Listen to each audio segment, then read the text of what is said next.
Welcome to the WNNN. That's right, Nerd Nonsense Radio. Today we're going to be discussing music. Music of, our childhood, music of, today, what we like, what we don't like, and everything in between. Yeah. So, what kind of music are you into, Adam? Mostly country. No, liar. Get out. There's a country singer named DMX, right? Yeah. No, mostly hip hop. A lot of variety, but mostly hip hop that dominates, what I listen to. I'm like one of those weird people that, I don't listen to YouTube music. I don't listen to the radio, Spotify, all that shit. I listen to my music on my phone. The CDs that were, transferred to MP3s, and now they're on my phone, taking up a lot of space and shit. But I only listen to my music. Grew up listening to, Wu-Tang, Tupac, DMX, Nas, and kind of got into more underground stuff as I got older, One Below, Merce, Elzai, a lot of hip hop. But I listen to mostly mainstream rock too, Chili Peppers, Sublime, some old Stained stuff. Everyone listened to Limp Bizkit at one point or another. But yeah, mostly hip hop. It's I don't know. It's just where I'm comfortable, and that's probably 95% of what I listen to. I was not surprised when I first met you. Whoa, you listen to that stuff? Not trying to, be racist. Yeah. Where you're coming from? Listen, that's pretty cool, though. Yeah, no, I look like I only listen to Nickelback. Yeah. But you look like you're one of the members. I got you this Nickelback CD for your birthday. I remember when I first moved, maybe the first year or so that I moved here, I went to some party and I look how I look, and someone found out I was a huge Tupac fan, and then they were quizzing me. They're like, "What is the fifth track on All Eyes on Me, Disc 1?" I'm like, and it's just come on, I can answer these questions. How many inches is Tupac's dick? 12. Yeah, right. 0. He's dead. But yeah, hip hop for sure. It's, I don't know. The shit today is fucking terrible. Yeah. I mean, you have people like J. Cole, Kendrick Lamar. Obviously, Eminem is still going, still the best. Which is. I agree with you on that. Yeah, people want to like him or they want to hate him because he's white, but just cut everything out. Just go with the lyrics and go with everything. He's the best. Yeah, anyone that tried to battle rap him, dude, he goes back and kills him 10 times over. I mean, that's just, if you try to screw him, he'll just come back and battle rap and kill him. Yeah, you're a hip hop guy too, right? Yes, I am. That's how you started. That's how I first met you listening to music. Yeah, Eminem made Machine Gun Kelly go to rock music and paint his fingernails and shit. He went from... He dresses like a metrosexual now. Yeah, he went from trying to battle Eminem to I don't know what the fuck he is now, but he's not a rapper anymore, so that tells you something. But he is banging Megan Fox. Yeah, Lucky she has toe thumbs, so that's fine. Yeah, I think... Google her thumbs. Oh, they look like so it's like big toes. So it's if she's jerking him off, he's getting a hand job and a foot job at the same time. Yeah. So I think me being the guy who had I was raised on R&B and jazz and a lot of black music, and I think my dad was he very much, he still enjoys the original rap hip hop Kool Moe Dee and especially the conscious rap that was was it Soul? What's the Soul one? De La Soul, things like that. Rakim is the greatest of all time. Well, I think mainly the new '80s. Well, the stuff that came out in the '80s. So even that was 86. Is that '86? Yeah, I'm unaware. I think the big thing then there was the gangster rap boom, and then by then there was all this aggressive stuff that was not allowed in my house. I think somewhere around high school I took the turn for alternative. So all my good years in my youth were alternative music, And then trip hop was like really big for me in high school, and then I kind of stuck with that. Who were some of your like artists as far as like that arc? Gosh, yeah, I want to say I got into Lilith Fair in middle school, Okay. which is super weird. You're like, who's this like thoughtful black kid who's like listening to Alanis Morissette and freaking like Fiona Apple? So I was like That's that cool. kid who was too serious in all the classes. They're like, oh fuck, that guy's raising his hand, like that was me. Yeah. So, but then I think what really kind of got me a little bit more cool was when I got to trip hop and like some of that UK underground stuff. So like Massive Attack and things like that, which was like people here were listening to rap and hip hop, but UK stuff was already electronic and moody before EDM even made the radar here. So that's got my sweet spot. And of course, once I started Japanese, like everything was just J-pop from there. Have you heard of Lupe Fiasco? Oh, Yeah. He does like Japanese. Yeah, that was a big one once I got My into brother's like favorite, yeah, he was I got some of his stuff, and that was big for me. I think when I was doing the whole study abroad process. Mm-hmm. But like, there's a bunch that's on my radar that maybe people hear of them in anime, but like Asian Kung Fu Generation, Utada Hikaru, Ayumi Hamasaki. Like there's so much that's out there. Like there's a rock band in Japan called Porno Graffiti. Nice. Like it's super random names of stuff that like nobody would have on their radar here. Shina Ringo's a huge one. So, but once I did that, like that just like put me in a Japanese context, and I just stopped talking to people about music here most of the time until I came back around, and I just go to EDM concerts with Randy's brother all the time. In my de-stressor for driving this metal. When I was a kid, I didn't really listen to a lot of music until I met Homeboy over here, who, Yeah. a lot of his stuff rubbed off on me since we hung out all the time. But Like you're listening to sounds. most of the time is that like I'd listen to music. It was basically what was on MTV, Oh yeah. because music videos were a thing back then, Yeah. and they were actually really good in the They were, 80s and yeah. 90s. I always just loved like old 80s music, like Genesis, stuff like that, like, Peter Gabriel, Oh yeah. Sledgehammer. yeah, Yeah. yeah. Phil Guardians. Collins, Yeah. Like your Guardians of the Galaxy all the way over here. pretty much, yeah. Peter Quill. The mixtape. I do need like a mixtape of just like 80s music to like just drown myself out. No. But that's usually what I listen to on the radio nowadays Yeah. because I've kind of fallen out of hip hop and all that stuff, and the only time I listen to music is in my car. Yeah. So- Sometimes I need some good oldies, like definitely like Fleetwood Mac comes on. Like Yeah. I feel that stuff. That's good stuff. Those are good times. And then the crazy thing is I like Japanese oldies. So like when I hear like old 80s Japanese music, like I get this nostalgia I've never felt before, but like it's all there. Like it's crazy. It's weird. Oda Kazumasa is like one big one. It's like great sound. So for me, gangster rap, all that stuff. West Coast stuff, Dr. Dre, Eminem, like Death Row Records, DMX, Jay-Z, You're a big Outkast. Bone Thugs. Bone guy. Thugs, absolute Oh, yeah, favorite group. Bone- yeah. They're my absolute favorite. I've seen them 3 times, Wow. and every time there's always either been 3 or 4 members, never all 5 of them. So I'm waiting for the day to see all 5 of them. I think I went with you to one of the performances at Observatory, right? I think so. I can't Like remember. with April and Kirk, I think. Yeah, it was like $15, but man, it was like Busy is like the only one that doesn't show up.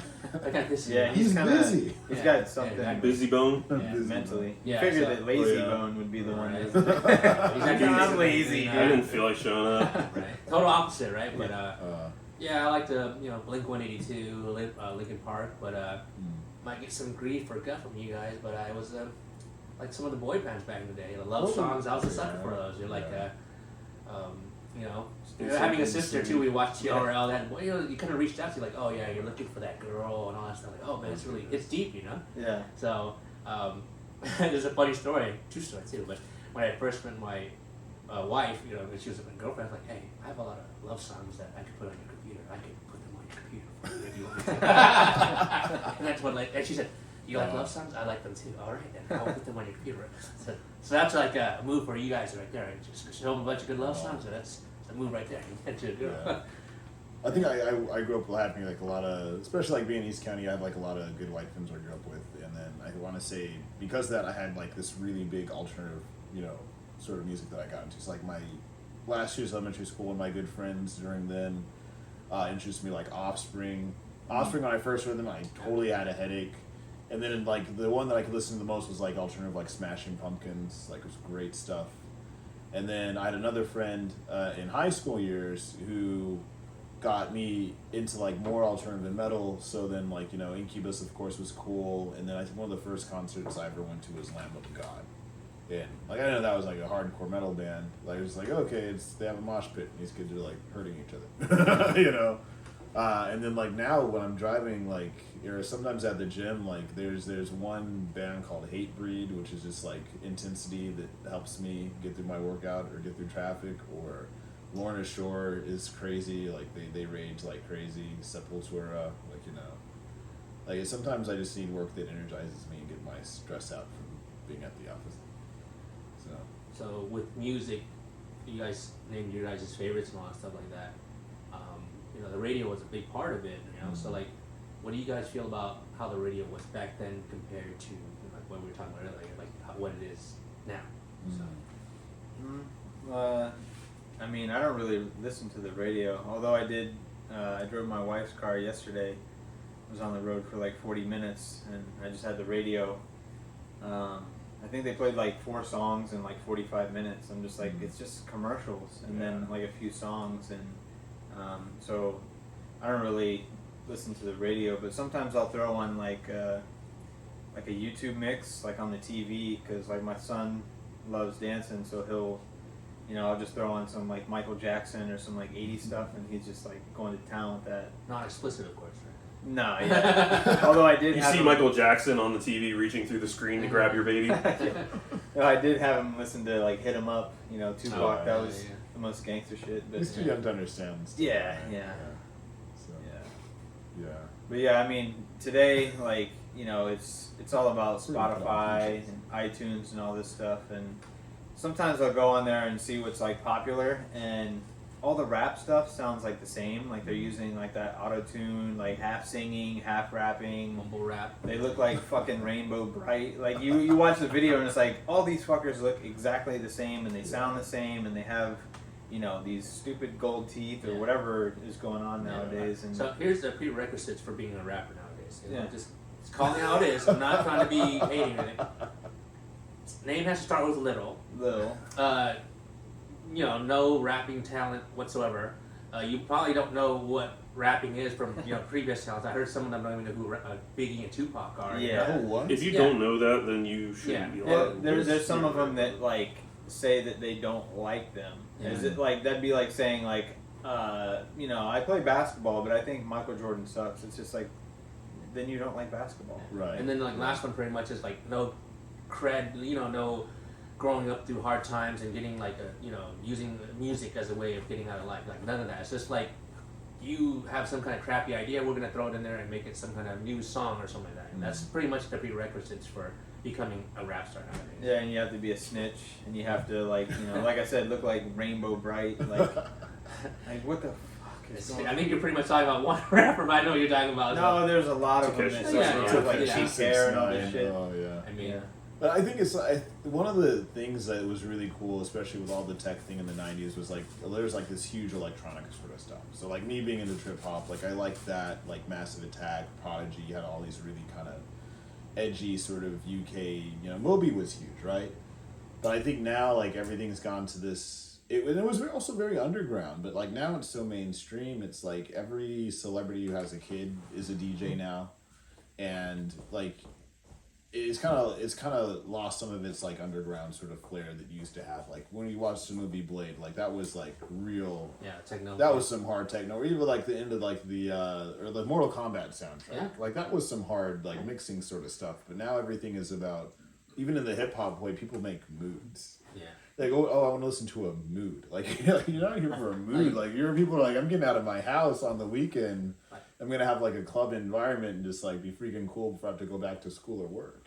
Yeah, back then it's there's rappers battle rapping against each other, making a diss track like this. I would love to hear what they had to say. So they make one too. Like you listen to that, and therefore you want to go and buy the CD for a reason. Like go in and buy a CD. That's course, it's not going to exist anymore, of course. But it's like it's nice to see some friendly competition between now. It's just kind of being like, what the hell are you guys rapping about? I don't even know, or I don't even care. So. Yeah. Back then it was like MTV was like almost a go-to channel. Like as you got older, like and then I turned it on BET and like we watched music videos growing up, like literally like Beavis and Butthead did, just like watching music videos. Probably what people do nowadays is just watch YouTube videos. But like, things were just out there. Like, you turned it on MTV and like Warren G, Nate Dogg, Regulate, like Snoop Dogg, Dre, like Tupac, Wu-Tang, like all these people. And it was like right there. You didn't have to go search for it. Like now, we sound old bitching about like these guys suck and blah, blah, blah. But like, I mean, I feel like it's true because like you turned it on like iTunes top 10 for like hip hop or something. To your point, I don't know what the fuck they're saying. I don't know what they're talking about. I can't understand them. Like, it's just ridiculous. Do you think maybe music quality changed with the fact that MTV isn't what it used to be? Oh yeah. Kinda, I think also like the whole thing with Napster and LimeWire kind of screwed everything up. Where like, people were just stealing music. I think most people did it, but like, it was peer-to-peer sharing music. Yeah. They used to put like, a lot of time and effort and money into music videos, and then, it's like, well, shit, we can't do that because our albums, like, we used to sell 2 million copies. Now we're selling 200,000 copies. Right. So there's no money for that. Right. So it everything kind of, bumped into each other. Once that MP3 market came, you could just sell an MP3 and make like a shitload of money off of like a single track. So it didn't matter about the album anymore. You could buy the album at like a discounted price, but it's like sometimes you didn't want a lot of those songs, so you just pick out the ones you wanted. Yeah, I have to admit, there's some CDs that I bought when I was younger where like I didn't want that track, I didn't want the track. I heard that one on the radio. Oh man, that was a bad one. Like there's like the good one would pop up, and you're like you listen for like 3 tracks on the entire album. I think you started off like you listen to the first track. Okay, I like that one. Second track, that sucks. Change and then you go to the third. Yeah, I think the staying power of music and movies, TV shows, whatever back then, like people would have an album, like let's say it came out in 1993, you might still see a music video for that like in late 1994. Like they would release 3 or 4 singles and it stayed on the charts for a long time. Nowadays it's just like, okay, move on. Kind of like with the movies now, like a movie is, out on Blu-ray or able to stream in like a month and a half, 2 months. Like people have no time and patience to wait for shit anymore. But back then, like, we could see videos come out like almost 2 years after the album came out, and I don't know, we just had more of an attention span, I think. To follow up what you said, is this? I don't think we're just bagging on what rap is. I think it's just musical overall in general. Like, like not a lot of people mention the newest artists of contemporary music, rock or soft rock. Like when's the last time a good love song's out? Sorry, going back to that, but it's like. You only hear about like Eminem's coming out with a new album, Beyonce, like only the big name artists like will get recognition for that. Other than that, you won't know a lot of like up and coming artists, which is kind of sad, because that's what it was used for back in the day. Like a lot of up and coming artists would. Wasn't Wet Ass Pussy a love song? That sounds like a love Which song. song was it? Wet Ass Pussy? Oh no. Was Could that be. love song? Wet Ass Pussy was a love song, I think. Depends on how you look at it. I assumed. Jack Black danced to it. Yeah, like a lot of the people that sell records today, it's like Adele, Taylor Swift, Justin Timberlake, Eminem. Like there's like 5 people that sell records, like can sell 1 million like for an album now. Back then everyone had like a platinum album. They wanted to get a piece of the pie, but now it's just like certain individuals can only get it too, and then and you see a lot of singers and stuff like that transition over to acting roles, probably because it's already written out for them, so they can just do acting. Like Tyrese, Ludacris are perfect examples of it, because singing their genre pretty much of music is pretty much done for. I mean, it's like no one will listen to those guys. Those guys are old, so they're gonna just do acting. It's I'm not saying it's easier, but per se, but it's easier because it's already written out for them. They could just go act instead of writing a bunch of songs and trying to get people to listen to it and all that kind. Yeah, I think the shelf life for a music career is shorter these days. Yeah. Because you have like people who are, especially if you look at the DJ circuit, like people, the good ones are like they produce, they DJ, they create like good tracks, they create good mixes, You have some people who just like, they create like a few good tracks and then like they have a career just like in the DJ circuit, and then but like we have like it's like a Steve Aoki and like people like that where it's they kind of they get a handle on like what their industry is, and they have stay power. And I think especially if you're just like writing lyrics or songs, like it's hard. You have to produce like regularly. So if you become an entertainer, then like you don't have to sit around making albums all the time. Yeah, like it's funny, I think we got to give a shout out to the OG of that, which was like Ice Cube. He transitioned from music, like being one of the hardest rappers out there, NWA, and writing most of the lyrics to like, Are We There Yet? Yeah. Disney movies, and like you have someone like Ice-T, Cop Killer. Yeah. Like I think I saw him in a Cheerios commercial the other day. Tide, he's in Tide commercial. Yeah, it's just like he's like the Samuel L. Jackson of hip hop. Yeah, it's like 25, 30 years ago, you could never have told him, hey, guess what? You're going to be advertising for Cheerios. He'd be like, From early on, Tupac was doing movies. Like, he would, yeah. I mean, and it seemed like after movies, like his music was like getting harder and better. But he went to like Juilliard or something, right? I think so. He went to like an art school. Yeah, he was like highly trained for all entertainment, which is like the most dynamic thing because his image was not that. Mm-hmm. But like Snoop Dogg, we look at Snoop Dogg now, and like he's like everybody's hip hop grandpa these days. Yeah, he went from like beating a murder rap. He's like an old black Martha Stewart. Yeah, that's why he hung out with her. Yeah, she rubbed off on him. They rubbed off on each other because didn't she get a criminal record after that? Yeah, she did time. She was the insider trading. Yeah, insider trading. Yeah. It's kind of tough to create a lot of material, kind of like, four guys together, buddies, creating stuff for a podcast. What is like the first like CD or cassette or album or whatever you guys remember buying? Goodness, the first. I remember one. The Eminem Show by Eminem. I remember going to the warehouse. I think I mentioned it in a previous podcast about, some stories that we missed, but going to the warehouse, being old enough to go out and buy an explicit content CD, and all the tracks on there were good. I mean, for the most part, they were all good, and it felt like being like adult, and then having the person say, "Oh, you can buy this," instead like, "Oh no, it's too explicit, you can't buy it." And I put it in the car, listened to it all the time, didn't care, turned it up all loud. So the Eminem Show. Oh wow, yeah. For me, I was such an emo kid before emo was a thing. It was the Fiona Apple Tidal CD. Because I saw her on MTV and I was like, well, she's just 17. I was just like starting high school.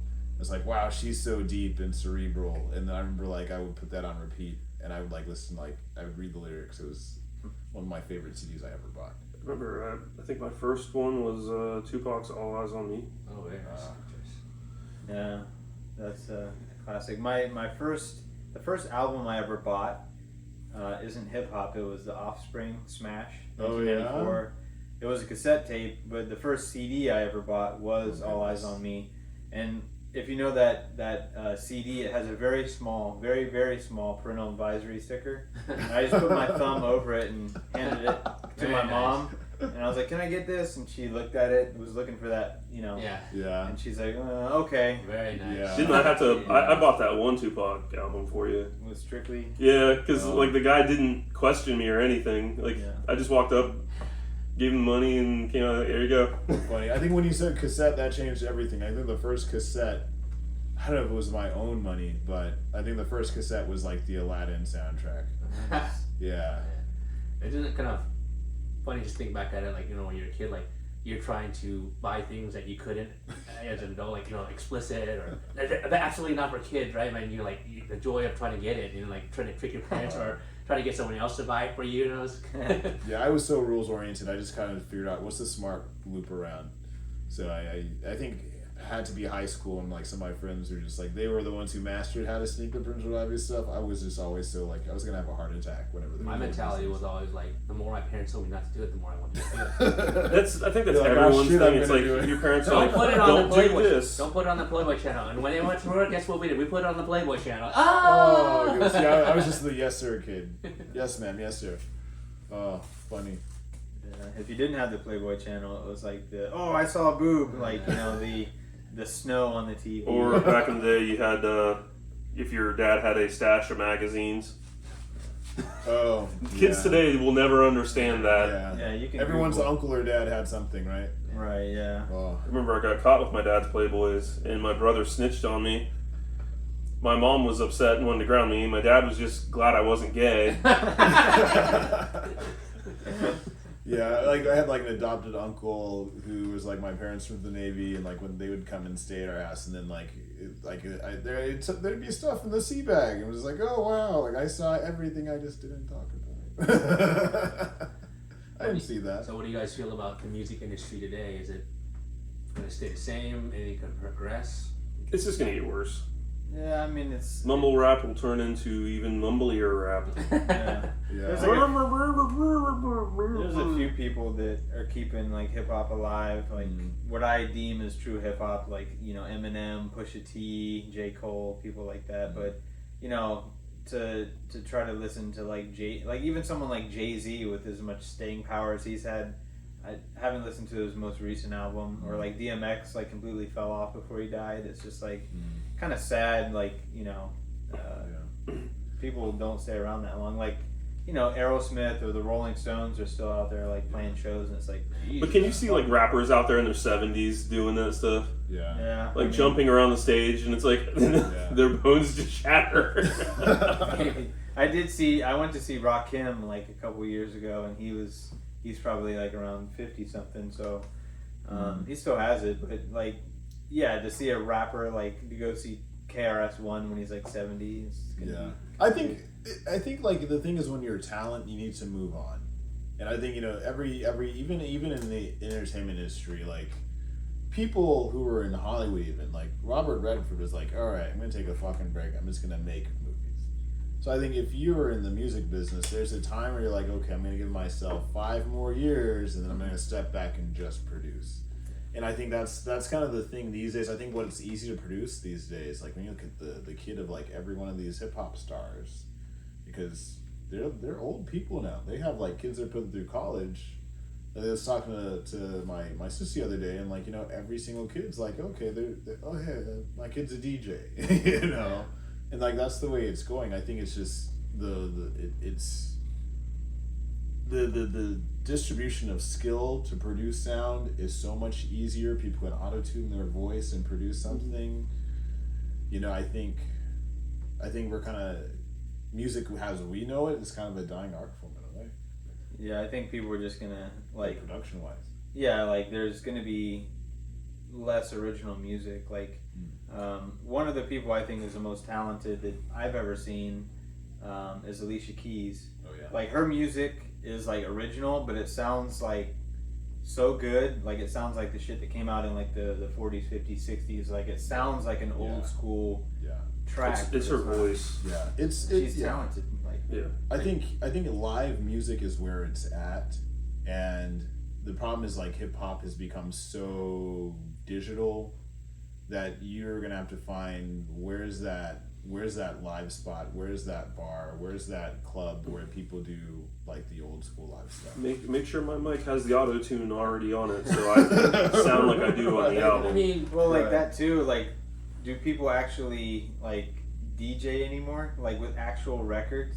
You know what I mean? It's mostly just someone that has like a MacBook or something, and then they press a button, and now they're a DJ. It's like you're not a DJ. You just pressed a button. Yeah.